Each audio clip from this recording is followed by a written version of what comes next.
Hello friends, very good morning to all of you. स्वागत है आप सभी लोगों का आज के इस नेक्स्ट सेशन में। तो हम नया प्रैक्टिस सेट शुरू कर रहे हैं। ये पहला सवाल लिया है यहाँ पर, दिया है कि एक व्यक्ति एक निश्चित दूरी को बाइक से तय करता है, ठीक है। यदि वह उस दूरी का 25% भाग 25 किलोमीटर प्रति घंटे की चाल से, उस दूरी का 50% भाग 50 किलोमीटर प्रति घंटे की चाल से और शेष दूरी 12.5 किलोमीटर प्रति घंटे की चाल से तय करता है, तो पूरी यात्रा के दौरान उसकी औसत चाल ज्ञात कीजिए, ठीक है। तो हम यह मान रहे हैं कि पूरा 100% की डिस्टेंस रही होगी, ठीक है। 100% या 100 किलोमीटर की डिस्टेंस हम मान रहे हैं, ठीक।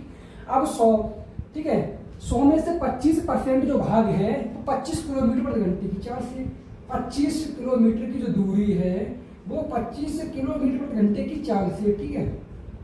और 50% भाग, ठीक है, यहाँ से 50% भाग 50 किलोमीटर प्रति घंटे की चाल से, ठीक। इस तरीके तो शेष कितना बचा है यहाँ पर? शेष जो बचा है 25 और 50 कितना हुआ? 75 और 100 में से घटाकर कितना बचेगा? ये बचेगा 25 और शेष दूरी 12.5 किलोमीटर प्रति घंटे की चाल से, ठीक है। तो 12.5 किलोमीटर प्रति घंटे की चाल से। तो यहाँ पर पूछा गया है कि स्पीड, एवरेज स्पीड, ठीक है। तो एवरेज स्पीड क्या होता है? एवरेज स्पीड बराबर total distance upon total time, ठीक है। अब टोटल डिस्टेंस कितनी जाएगी? 100, ठीक है। टाइम निकालेंगे यहाँ से तो 25 से काटेंगे, यहाँ से 25 सेकंड 25 1 घंटा ये, 50 सेकंड 50 1 घंटा ये, 12.5 दूरी कितने होते हैं? 25 होते हैं, तो ये चला जाएगा 2 बार, ठीक है, ठीक। तो 2 घंटा ये, 2 और 1 3 और 4 घंटा हुए। टोटल डिस्टेंस कितनी है? 100। टोटल टाइम कितना हुआ? 4 का भाग देंगे 100 कितना? 25 किलोमीटर प्रति घंटे की चाल स्पीड रही, ठीक, एवरेज। तो ऑप्शन नंबर कौन सा हो जाएगा? सी, ठीक है।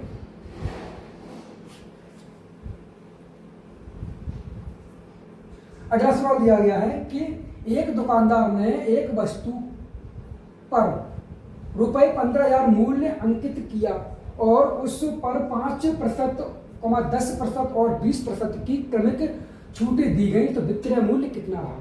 ठीक है, कोई व्यापारी रहा, अपने वस्तु पर 15,000 का MRP टैग लगा दिया, ठीक है। अब जो दुकानदार आया उस पर क्या किया? व्यापारी ने 5%, 10% और 20% की 3 छूटें दी गई, ठीक है।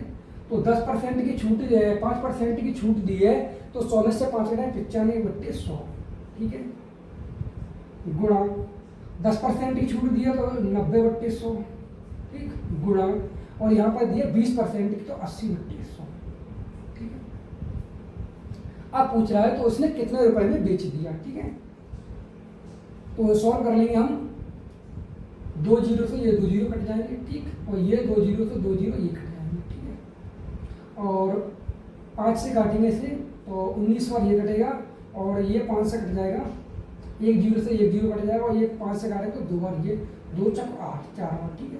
अब 15 चक 60, ठीक है, 60 गुणा और 19 निम्मा 171, ठीक है। 6 का मल्टीप्लाई करें, 6 एकम 6, 6 सत्ते 42 के 2 हासिल 4, 6 एकम 6 और 4 10, ठीक है। तो इस सवाल का आंसर 10,260, ऑप्शन नंबर कौन सा हो जाएगा? डी, ठीक है।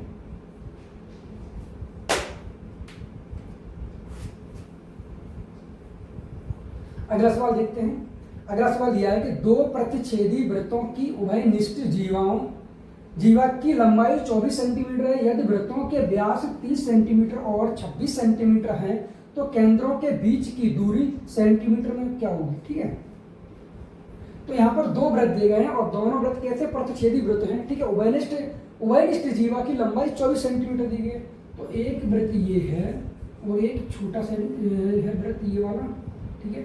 अब उभयनिष्ठ जो जीवा की लंबाई है वो कितनी दी गई है? 24 सेंटीमीटर की। यहाँ से ये वाली जो जीवा है इसकी जो लंबाई कितनी दी गई? 24 सेंटीमीटर, ठीक है। अब बड़े वृत्त की जो व्यास है वो कितना? 30 सेंटीमीटर। डी कितना दिया गया? 30 सेंटीमीटर, तो आर कितना हो जाएगा? 15, और दूसरे वाले वृत्त में डी कितना दिया गया? 26, तो आर कितना हो जाएगा? यहाँ 13, ठीक है। तो बड़े वृत्त की त्रिज्या है कितनी है? 15। ये पॉइंट इसका है, ये पॉइंट ये है, तो ये जो दूरी है वो कितनी दी गई है? 15, और ये जो दूरी है जो कितनी दी गई है? 13, ठीक है। अब दोनों वृत्तों के केंद्र के बीच की दूरी, ये केंद्र है, ये केंद्र, इनके बीच की दूरी पूछी गई, ठीक है। तो अगर त्रिभुज ए बी सी में, ये त्रिभुज है ABC, और ये पॉइंट हमने मान लिया एम है, ठीक है। ए बी एम और ए सी एम, ये त्रिभुज, इस दोनों त्रिभुज के लिए ये लाइन कैसी कॉमन है, ठीक है। ये टोटल कितना है 12 है, तो ये आधा हो जाएगा कितना बचेगा 12, ठीक है। अगर त्रिभुज की बात करें ए बी एम की बात करें तो ये क्या है बेस है और ये क्या है परपेंडिकुलर, ये क्या हाइपोटेन्यूस, ठीक है।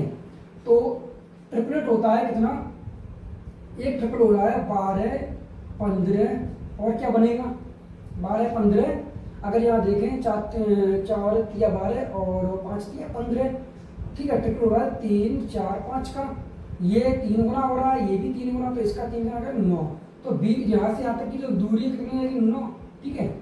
अब इधर देखिए इस वाले त्रिभुज की बात कर रहे हैं ए सी बी में, ये कितना है 13, ये कितना है 12, तो ये ट्रिपल बनेगा 5 12 13 का, ठीक है।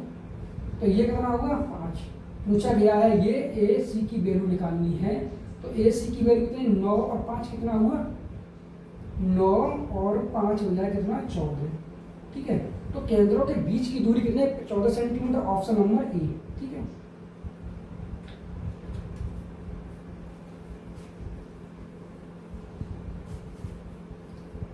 अगला सवाल दिया गया है कि दिए गए व्यंजक का मान क्या होगा, ठीक है। या तो मैं डायरेक्ट सॉल्व कर लें, ठीक है, या इसमें वैल्यू पुट करके सॉल्व कर सकते हैं, ठीक है। तो डायरेक्ट मल्टीप्लाई इसमें करते हैं, ठीक।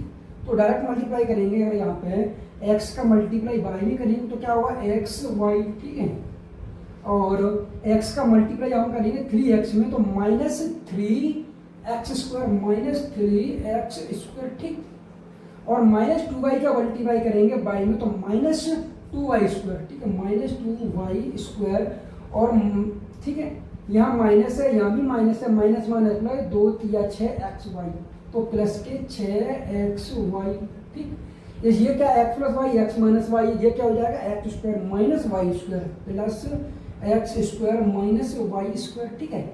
अब यहाँ करेंगे मल्टीप्लाई, तो x का मल्टीप्लाई करेंगे 2x में, तो कितना आ जाएगा 2x² प्लस 2x² और x का मल्टीप्लाई करेंगे y में, तो कितना हो जाएगा xy प्लस xy, ठीक है। y का मल्टीप्लाई करेंगे x में, तो कितना हो जाएगा 3y का मल्टीप्लाई करेंगे x में 2xy, ठीक है। 3y का मल्टीप्लाई करेंगे 2x में, कितना 2 3 6 माइनस 6xy, ठीक है, माइनस 6xy, ठीक।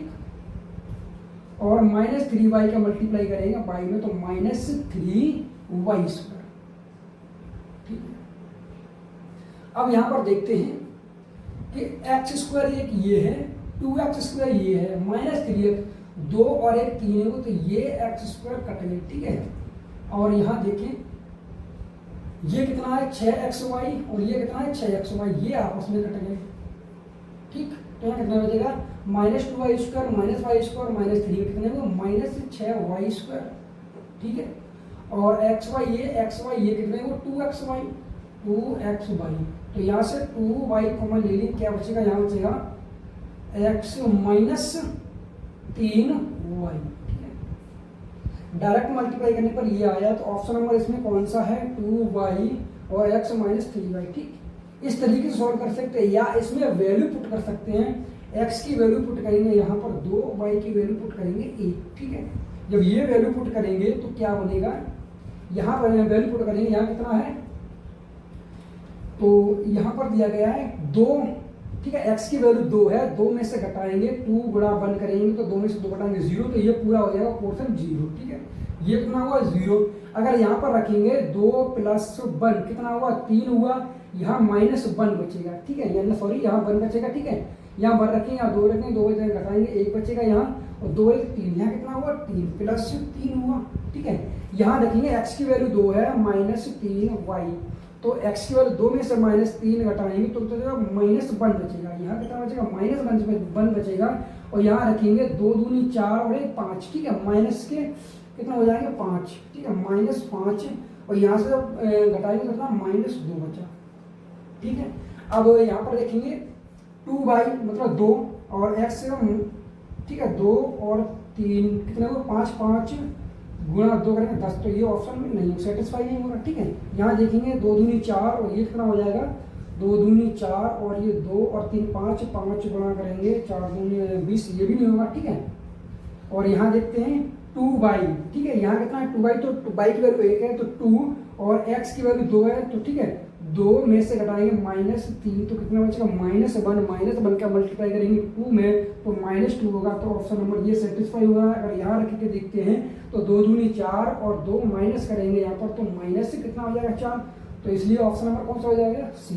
या हम इस सवाल को वैल्यू पुट कर सकते हैं या क्या है या डायरेक्ट मल्टीप्लाई करते हैं तो कर सकते हैं, ठीक है। अगला सवाल देखते हैं। अगला सवाल दिया है कि आयुष एक राशि का 25% बीमा पॉलिसी पर, 26% भोजन पर, 23% बच्चों की शिक्षा पर और 19% मनोरंजन पर खर्च करता है। वह शेष रुपए 26,600 बैंक में जमा करता है। वह भोजन और मनोरंजन पर कुल मिलाकर कुल कितनी राशि है, ठीक है, कितनी राशि खर्च करता है, ठीक है। तो आयुष के पास, ठीक है, राशि है, आयुष के पास 100% राशि है। 100% में से क्या कर रहा है वो 25% की पॉलिसी, ठीक है, पी मान लिया मैंने, ठीक, 25% पॉलिसी और 26% भोजन, ठीक है, फूड मान ले रहे हैं, और बच्चों की शिक्षा पर एजुकेशन पर कितना कर रहा है क्यों, एजुकेशन पर कर रहा है 23%, ठीक है, और मनोरंजन पर, ठीक है, इसे मान ले रहे हैं कितना कर रहा है 19%, ठीक। तो ये खर्चा कितना हो रहा है इसका 5 और 6 11 और 9 कितने हुए 20, 3 23 के 3 हाथ से कितने हुए 2 2 का 2 2 4 2 3 6 2 4 8 और 1, ठीक है 9 93। ये क्या है खर्चा हुआ है उसका, शेष कितना बच रहा है, यहाँ पर शेष बच रहा है कितना 7% बचा शेष, ठीक है। अब कह रहा है यहाँ सवाल में कि वह शेष रुपए 26,600 बैंक में जमा करता है, तो 7% की जो वैल्यू है कितनी है 26,600, ठीक है। तो यहाँ 7 से काट देंगे, 7 या 21, 7 8 56 डबल 0, 1% की वैल्यू ये पूछा ये गया सवाल है। भोजन और मनोरंजन पर, भोजन फूड और मनोरंजन मतलब 26 और 19 कितना हुआ 45, ठीक है, 26 और 19 कितना हुआ 45, ठीक है, 45% की वैल्यू पूछी गई यहाँ, तो 38 डबल 0 गुणा 45, ठीक है, तो गुणा कर लेंगे 38 गुणा 45, ठीक है। तो 5 8 40 का 0 हाथ कितने 4 और 5 किया 15, ठीक है, और 8 4 32 कितना हुआ ये 7 और ये कितना हुआ 4, ठीक है। 5 किया 15 और 8 4 32, ठीक है, और 4 और जोड़ देंगे तो कितना हुआ 8, हासिल कितने हो जाएंगे 7, ठीक है, हासिल 8 हो गए। 47 जोड़ देंगे, 47 4 जोड़ते 51, ठीक है, 51 हासिल कितने हो गए 5, ठीक, और 4 किया 12 और 5 कितना 17, ठीक है। ये कितना निकला है मल्टीप्लाई करके, ठीक, ये आ गया और डबल 0, ठीक। तो इस सवाल का आंसर क्या हो जाएगा ये, ठीक है, तो मल्टीप्लाई करेंगे कितना हुआ 171 डबल 0, ऑप्शन नंबर कौन सा हो जाएगा ए, ठीक है।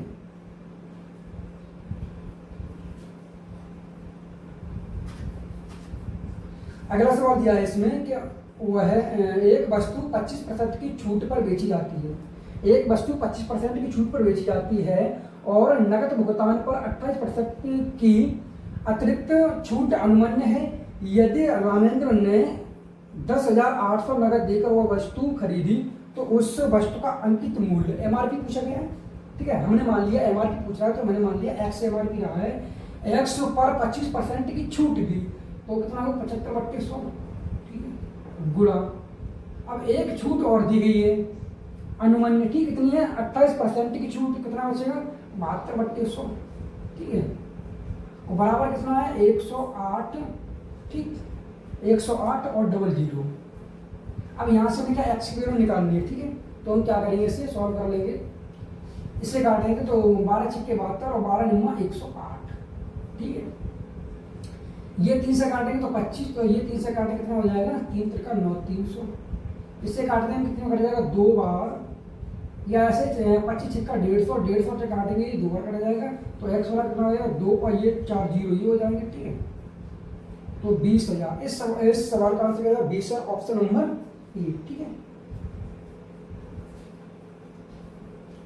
अगला सवाल दिया गया है कि निम्नलिखित व्यंजक का मान क्या होगा। ठीक है, तो बी ए सॉल्व करेंगे, बी प्लस 2a माइनस, ठीक है, यहां जब करेंगे तो ये क्या, इसे जब माइनस करेंगे तो ये माइनस हो जाएगा, ये प्लस हो जाएगा और ये माइनस हो जाएगा। ठीक है, यहाँ क्या होगा, ये प्लस हो गया, ये माइनस होगा, माइनस का मल्टीप्लाई करेगा तो -3b और -a।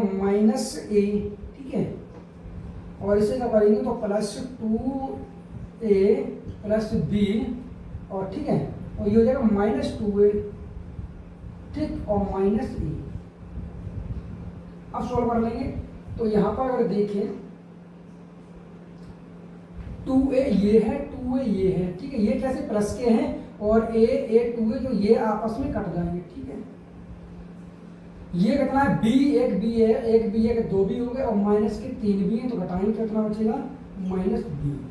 तो इस सवाल का जो आंसर है वो कितना, -b है। ऑप्शन नंबर कौन सा आ जाएगा, बी। ठीक है, अगला सवाल देखते हैं 8वां। ठीक है, दिया है कि दिए गए पाई चार्ट का अध्ययन करें और निम्न लिखित प्रश्न का उत्तर दें। ठीक है, पाई चार्ट में वर्ष 2021 के दौरान विभिन्न मदों में एक परिवार द्वारा किए गए खर्च और उनकी बचत को दर्शाया गया है। ठीक है, तो अन्य 20% है, बचत 15%, परिवहन पर 5% और बच्चों की शिक्षा पर 12%, आवास पर 15%, वस्त्र पर 10% और भोजन पर 23% खर्च किया गया है। ठीक है, तो यह सवाल पूछा गया है कि यदि वर्ष की कुल आय, ठीक है, यदि वर्ष की कुल आय 1 लाख थी तो आवास और परिवहन के बीच खर्चों में अंतर रुपए में कितना था। ठीक है, यहाँ पूछा गया आवास और परिवहन के बीच खर्चों, तो यहाँ पर आवास पर कितना किया गया है, 15%। ठीक है, आवास पर कितना किया गया है, 15% और परिवहन, यहाँ परिवहन पर कितना किया गया है, 5% किया गया है। इनका डिफरेंट कितना होगा, 10%। ठीक है, और 1 लाख इनकम थी, 1 लाख रुपए इनकम थी, तो 1 लाख का 10% कितना होगा, 0 से 0 कटेगा, इस 0 से ये 10,000। ठीक है, तो ऑप्शन नंबर कौन सा हो जाएगा, ऑप्शन नंबर इसमें होगा सी। ठीक है,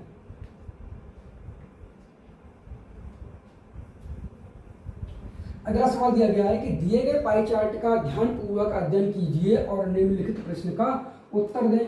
एक महीने में एक परिवार के व्यय का डिग्रीवार विवरण दिया गया है। ठीक है, तो अन्य 35.8 डिग्री है, बच्चों की शिक्षा पर 90 डिग्री है, आवास पर 79.2 डिग्री, परिवहन पर 84.7 डिग्री और बचत पर 63.3 डिग्री दिखाई देती है। तो यहाँ सवाल पूछा गया है कि, और यहाँ दिया गया है कि एक महीने में खर्च की गई कुल राशि कितनी है, 56,800। ठीक है, 56,800 रुपये है। अब सवाल पूछा गया है कि परिवार द्वारा आवास पर कितनी राशि खर्च की गई है। ठीक है, तो आवास पर कितना किया गया है, 79.2 डिग्री और टोटल कितने का होता है, बोला 360 का। ठीक है, तो 360 और हो गए है कितना रुपए खर्च, कितना रुपए ही महीने का, 56,800, 56,800। ठीक है, गुणा कर ले कितने का, 79.2। ठीक है, तो इस 0 से ये कट जाएगा और ये 0 से ये पॉइंट कट जाएगा। ठीक है, इसे हम काट देंगे 4 से, तो 4 एकम 4, 4 चक 16 और 4 दूनी 8, इसे काटेंगे 4 से, 4 9 36। ठीक है, और 9 से काटेंगे तो 9 8 72, 9 8 72। ठीक है, 142 में गुणा कर देंगे 88 का। ठीक है, तो 8 दूनी 16 66, 1 8 6 32, 3 1 33 के 3 हासिल 3, 8 एकम 8 और 3 कितने हुए, 11। ठीक है, और गुणा 6 3 1 1। ठीक है, 6 3 9 और ये 4 2 और 1। ठीक है, तो ऑप्शन नंबर कौन सा हो जाएगा इसमें, ऑप्शन नंबर हो जाएगा 12,496, ऑप्शन नंबर सी, 12,496। ठीक है, अगला सवाल दिया गया, यदि sine theta plus cos theta बराबर √2 कॉस थीटा है तो sine theta minus cos theta upon sine theta ज्ञात कीजिए। तो यहाँ पे दिख रहा है हमें कॉस थीटा है और यहाँ पे साइन प्लस कॉस है, तो इस कॉस को खत्म करने के लिए नीचे क्या करेंगे, दोनों तरफ कॉस का भाग दे देंगे, ठीक है। तो साइन थीटा अपॉन क्या हो जाएगा, कॉस थीटा, और प्लस कॉस थीटा अपॉन क्या होगा, कॉस थीटा, और बराबर √2 cos theta upon cos theta. इससे ये कट जाएगा, इससे ये कट जाएगा, ये क्या बन जाएगा, tan थीटा, यहाँ बचेगा 1 को इधर भेज देंगे तो √2 -1, ठीक है, √2 -1। अब यहाँ पर सवाल पूछेगा, इसमें हम क्या करेंगे, दोनों में तोड़ देंगे, ठीक है। तो इसे तोड़ेंगे, sine theta upon sine theta होगा, और माइनस कॉस थीटा अपॉन क्या हो जाएगा, साइन थीटा, ठीक है। अब इससे ये कट जाएगा तो 1 माइनस ये बन जाएगा कॉट थीटा। हमें tan थीटा की वैल्यू बताया, कॉट थीटा क्या होगा, इसका उल्टा होता है, तो उल्टा क्या लेंगे, तो क्या होगा, कॉट थीटा बराबर हो जाएगा 1 अपॉन √2 -1। ऊपर नीचे परमीकरण कर देंगे इसका, तो क्या आ जाएगा √2 + 1, नीचे √2 + 1, ठीक है। ये बन जाएगा वर्ग, 2 का वर्ग करेंगे 2 -1 बनेगा, ऊपर कितना हो जाएगा, √2 + 1। तो इसका पूरा जो कॉट थीटा की यहाँ से वैल्यू कितनी निकलेगी, कॉट थीटा बराबर निकल आएगा यहाँ से √2 बराबर √2 + 1, ठीक है। ये कॉट थीटा की वैल्यू यहाँ रख देंगे, ये वाली वैल्यू, तो क्या होगा 1 माइनस √2 और -1, ये इससे कट जाएगा, क्या होगा -√2। तो इस सवाल का आंसर क्या जाएगा, -√2, ऑप्शन नंबर 1, ठीक है।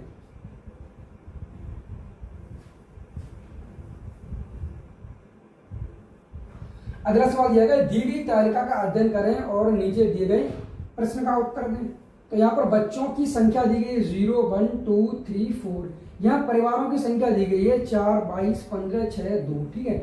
4 परिवारों में 0 बच्चे हैं और 22 परिवार में हर एक परिवार पर एक बच्चा है। तो 22 परिवार पर कितने, 22 गुणा 1 बराबर कितना होगा, 22, ठीक है। इसी तरीके से 15 परिवार पर 2 हैं, मतलब हर परिवार में 2 हैं, तो 15 गुणा 2 बराबर 30 हो जाएगा, ठीक है। तो यहाँ सवाल पूछा गया है कि प्रति परिवार बच्चों की, प्रत्येक परिवार मतलब एक की बात यही है, प्रति परिवार बच्चों की औसत संख्या क्या है, ठीक है।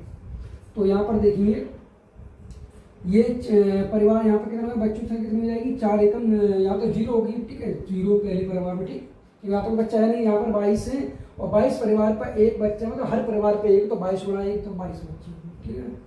प्लस यहाँ 15 परिवार में हर परिवार पर 2 बच्चे, तो 15 गुणा 2 बराबर कितने हुए, 30 बच्चे हुए, ठीक है। और 6 परिवार हैं और हर परिवार पे 3 बच्चे हैं, तो 6 × 18 बच्चे हुए, ठीक है। इसी तरीके से 2 परिवार हैं, तो हर परिवार में 4 बच्चे हैं, तो 2 × 8 बच्चे हुए, ठीक है, अपॉन, और ये परिवार हैं कितने, 22, अगर हम ऐड करें, ये 4, ये 6 और 4 कितने हुए, 10, ठीक है। 6 और 4 10 हुए, 10 और 20 कितना होगा यहाँ से, 30, 32 और 10 कितने हुए, 42 और 5 47 और 2 49, ठीक है। ऐड कर लेंगे सबको, 8 × 8 16, 16 और 2 16, 2 18 के 8 हासिल 1 और 1 2, 2 और 3 कितने हुए, 5 और 2 5 और 2 कितने हुए, 7, 78 बट्टे 49, ठीक है। इसमें जब भाग देंगे तो लगभग जाएगा 1 बार, तो कितना बचेगा यहाँ, 1 पॉइंट, ठीक है। 1 बार जाएगा तो कितना बचेगा, 18 में इससे घटाएंगे तो 9 बच जाएगा यहाँ, और 6 में से 2 बचा, ठीक है। पॉइंट लगाए, 0 डालेंगे, ये कितना लगभग 50 है, ये कितना है लगभग, हमने मान लिया 300 है। जब इसका ऐसे भाग देंगे तो लगभग कितनी बार चला जाएगा, 6 देंगे, 5 बार चला जाएगा, ठीक है। तो 49 का अगर 6 करेंगे, 6 निम्न चौगुन के 4 हासिल, चौगुन के 5 हासिल 4, सॉरी चौगुन के 4 हासिल कितने 5, और 6 24 और 5 कितने हुए 29, तो ये कम है, ठीक है, 5 ही बार जाएगा, ठीक। तो 1.59, ठीक है। ऑप्शन नंबर कौन सा जाएगा इसका, डी। अगला सवाल पूछा गया, 2 संख्याओं का योग 60 है और उनके महत्तम समापवर्तक HCF और लघुत्तम समापवर्तक LCM क्रमशः 5 और 60 है, तो संख्याओं के व्युत्क्रम का योग क्या है। 2 संख्याएं हमने मान ली, एक x है एक y है, इनका जो योग दिया गया है 60 दिया गया है, ठीक है। उनका HCF, इन संख्याओं का HCF कितना दिया गया, 5 दिया गया है। ठीक है। 5 कब होगा? जब संख्या x और y है तो एचसीएफ कैसे 5 होगा? कॉमन 5 आना चाहिए, तो यहाँ भी 5 होगा, यहाँ भी 5 होगा, तो संख्या क्या रही होंगी? 5x इंटू 5y, तो इनका एचसीएफ कितना हो जाएगा? 5। कैसे? क्योंकि यहाँ से कॉमन क्या मिल रहा है? 5, तो एचसीएफ कितना? 5। अब इन संख्याओं का योग कितना दिया गया? 5x प्लस 5y बराबर 60 दिया गया। ठीक है। अब इन संख्याओं का व्युत्क्रम का योग, व्युत्क्रम क्या है?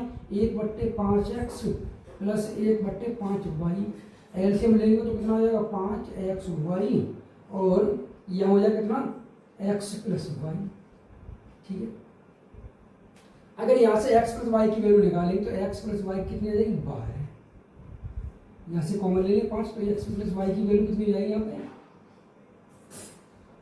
x प्लस y की वैल्यू कितनी है? 12। क्यों? कि यहाँ से 5 कॉमन ले, इसे भाग दे कितना? 12। ठीक है। अब हमें एक्स वाई की वैल्यू चाहिए। एक्स वाई की वैल्यू कैसे निकालेंगे? कि एलसीएम गुणा एचसीएफ बराबर फर्स्ट संख्या इंटू सेकंड संख्या, तो 5 गुणा 60, ये हो गया एचसीएफ गुणा एलसीएम बराबर फर्स्ट संख्या इंटू सेकंड संख्या कितना है?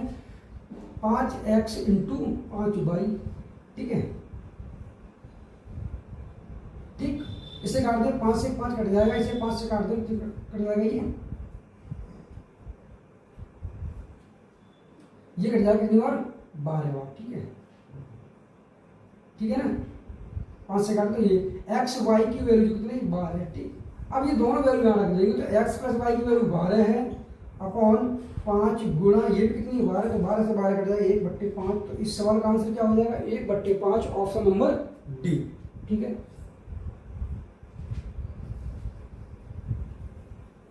अगला सवाल है कि दो संख्या, अगला सवाल है 8, 12 और 18 का एलसीएम लघुत्तम समावर्तक एलसीएम ज्ञात कीजिए। यानी कि 8 को हम लिख सकते हैं 2 गुणा 2 गुणा 2। ठीक है। और 12 को लिख सकते हैं क्या? 2 गुणा 2 गुणा 3। और 18 का लिख सकते हैं 2 गुणा 3 गुणा 3। एलसीएम पूछा गया यहाँ। एलसीएम बराबर क्या होगा? 2, तो यहाँ से आ जाए कौन? ठीक, 2 गुणा, और 2 यहाँ भी है, यहाँ भी है, तो एलसीएम 2 गुणा 2। ठीक है। 3 हुआ है। ठीक है। तो 3 का 9। ठीक है। और 2 दूनी 4 दूनी 8, 8 नहीं 72। ठीक है। तो सवाल का आंसर क्या हो जाएगा? 72, ऑप्शन नंबर बी। ठीक है।